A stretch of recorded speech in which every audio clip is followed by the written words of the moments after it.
जब हम भारत के किसी बड़े शहर के बारे में सोचते हैं तो आंखों के सामने क्या तस्वीर बनती है? ज्यादातर ट्रैफिक में फंसी गाड़ियां, शोर, भीड़ और एक बेतरतीब सा फैलाव। पर क्या हो अगर हम कहें कि इसी देश में एक ऐसा शहर भी है जो इन सब का एकदम उल्टा है। एक शहर जो प्लानिंग और सुकून का दूसरा नाम है, और वो है चंडीगढ़। तो सवाल यही उठता है कि आखिर भारत के ज्यादातर बड़े शहर इतने अनियोजित, इतने अस्त-व्यस्त क्यों हैं? ये एक ऐसा सवाल है जो रोजाना की भागदौड़ में हम में से कई लोगों के मन में आता होगा। चलिए जरा आंकड़ों पर नजर डालते हैं और ये फर्क एकदम साफ दिखेगा। दिल्ली, मुंबई, बेंगलुरु जैसे शहरों में ट्रैफिक कंजेशन 50% से भी ज्यादा है, जबकि चंडीगढ़ की सड़कें आज भी काफी हद तक व्यवस्थित हैं। प्रदूषण की बात करें तो दिल्ली का औसत AQI 150 पार कर जाता है, वहीं चंडीगढ़ करीब 50 के आसपास ताजी हवा में सांस लेता है। और इसकी एक बहुत बड़ी वजह है शहर का लगभग 50% ग्रीन कवर, जबकि दूसरे बड़े शहरों में ये मुश्किल से 15-20% ही है। तो सवाल ये है कि चंडीगढ़ इतना अलग कैसे बना? इसकी कहानी शुरू होती है एक राष्ट्रीय संकट से, भारत के विभाजन से। और उसी विभाजन ने एक दूरदर्शी शहर को जन्म दिया। तो हुआ ये कि 1947 में जब बंटवारा हुआ तो पंजाब की जो ऐतिहासिक राजधानी थी लाहौर, वो चली गई पाकिस्तान में। अब एक नई राजधानी तो चाहिए थी, तो 1948 में एक कमेटी बनाई गई। कई जगहों पर विचार हुआ और फिर मार्च 1948 में शिवालिक पहाड़ियों के पास की एक जमीन को मंजूरी दी गई।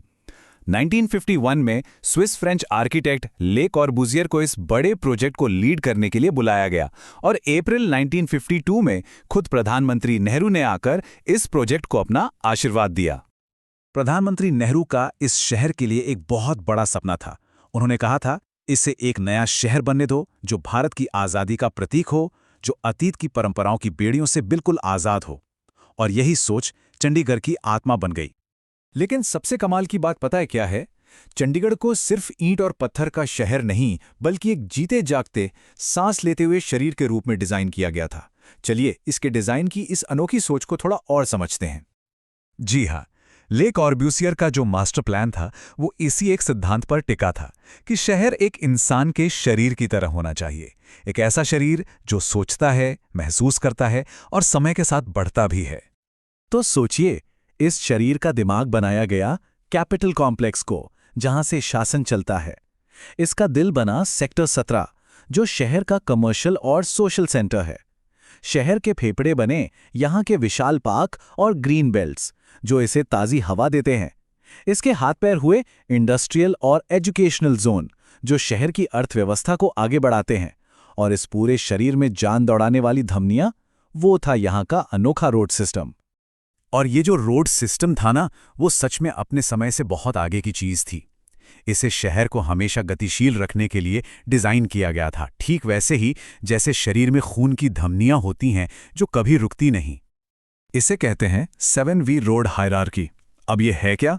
चलिए समझते हैं। V1 वो हाईवे हैं जो शहर को दूसरे शहरों से जोड़ते हैं। V2 शहर के अंदर की मेन चौड़ी सड़कें हैं। V3 हर सेक्टर की बाउंड्री बनाती हैं। V4 सेक्टरों के अंदर की मार्केट वाली सड़कें हैं। V5 रिहायशी इलाकों की घुमावदार सड़कें हैं ताकि ट्रैफिक धीमा और सुरक्षित रहे। V6 वो गलियां हैं जो सीधे घरों तक पहुंचती हैं। और सबसे खास V7, ये सिर्फ पैदल चलने वालों और साइकिल चलाने वालों के लिए ग्रीन एरिया से गुजरने वाले रास्ते हैं। और इस शानदार सिस्टम का नतीजा, यकीन मानिए, 70 साल बाद भी आज की तारीख में चंडीगढ़ में एक भी फ्लाईओवर नहीं है। जीरो। जब भी फ्लाईओवर बनाने का कोई प्रस्ताव आया तो यहाँ के नागरिकों ने उसका विरोध किया। उनका मानना है कि ये शहर के खुलेपन और उसकी सुंदरता को खत्म कर देगा। डिजाइन का ये जो तालमेल था ना, वो सिर्फ सड़कों तक ही नहीं रोका। यहाँ की इमारतों को भी प्रकृति के साथ मिलकर काम करने के लिए बनाया गया था, उसके खिलाफ जाकर नहीं। इसका एक बेहतरीन उदाहरण है ब्रिज सोलेल। ये एक फ्रेंच शब्द है जिसका सीधा सा मतलब है सन ब्रेकर। ये कंक्रीट का एक ऐसा आर्किटेक्चरल डिजाइन है जो बिल्डिंग को गर्मियों की चिलचिलाती धूप से तो बचाता है, लेकिन सर्दियों की हल्की धूप और दिन की रोशनी को अंदर आने देता है। जरा सोचिए, बिना बिजली के सिर्फ डिजाइन की वजह से घर का तापमान 5 डिग्री सेल्सियस तक कम हो जाता है। एयर कंडीशनिंग की जरूरत भी 3% तक घट जाती है। यही ब्रीज सोलेल की ताकत है। एक ऐसा डिज़ाइन जो आज के दौर में सस्टेनेबिलिटी का एक बहुत बड़ा सबक है। और ये तो बस एक चीज़ है, इसके अलावा भी बहुत कुछ था, जैसे इंसुलेशन के लिए डबल रूफ सिस्टम जो एक प्राकृतिक कवच की तरह काम करते हैं, गहरे छज्जे जो तेज़ धूप और मानसूनी बारिश से बचाते हैं, और कच्चे कंक्रीट का इस्तेमाल जो शहर को एक ईमानदार और फंक्शनल लुक देता है जो आज भी मॉडर्न लगता है। लेकिन अब आते हैं एक बड़े सवाल पर, एक विरोधाभास पर। अगर ये शहर इतना बेहतरीन है तो ये बैंगलोर या गुरुग्राम की तरह एक बड़ा आर्थिक पावर हाउस क्यों नहीं बन पाया? इसके पीछे कई वजह हैं। पहली तो ये कि केंद्र शासित प्रदेश होने की वजह से चंडीगढ़ अपनी औद्योगिक नीतियां आज़ादी से नहीं बना सकता। यहाँ कभी कोई बड़ा टेक या स्टार्टअप इकोसिस्टम पनप ही नहीं पाया।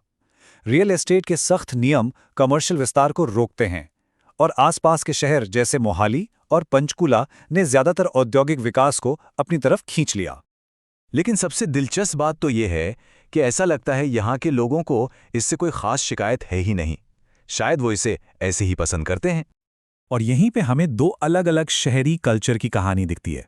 एक तरफ है हमारे हसल वाले शहर जिनका एकमात्र लक्ष्य है आर्थिक विकास, और दूसरी तरफ है चंडीगढ़ जिसका लक्ष्य है बेहतर क्वालिटी ऑफ लाइफ।